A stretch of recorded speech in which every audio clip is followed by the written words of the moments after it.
Henson for Video Diary Sprint8 Part 2.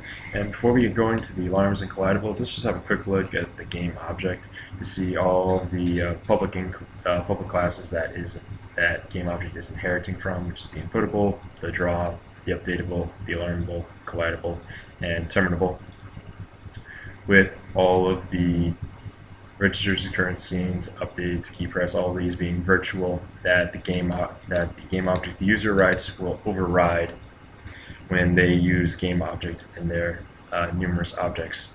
Case in point, let's go to demo files,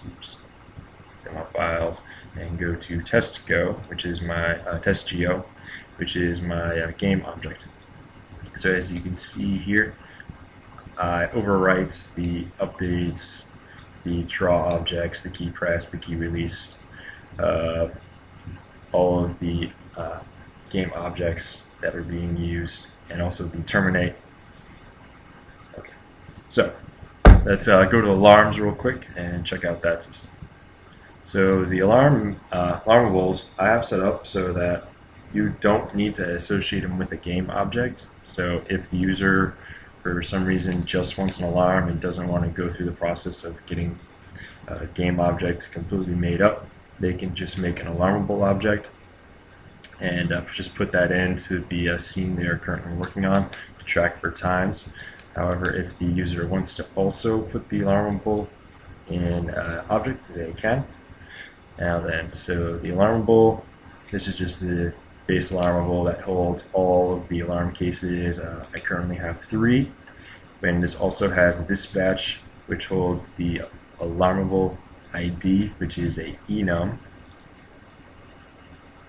which has all the alarm IDs. So if, for example, in a later version I wanted the alarm to have 5 alarms, I can just increase the number of cases in this switch right here, and that'd be good to go. In fact, I could probably open this up for the user, and if they needed more alarms, then they could handle that themselves. But moving on, then we have the alarm manager, which just handles the registration and the deregistration of all the alarmables. And then the alarm markers, which are used to set the trigger time of the alarmable with time. And it also has the callback for the alarms through the dispatch and holds the pointer. Okay. And then next, let's go to the collision system. So first, the collision system always starts off with a collidable. So the game object must assign a collidable and set the graphics object to the main collider. That way, when the game object is going, the collidable knows which object is the collider object, in case the object has multiple graphics objects associated with it. And then the collidable group is the template class that generates all the collidable groups that you have registered. And as you can see here, here's also where I have my collision test, and I call all test functions. And then the collidable group base, which uses the collidable group,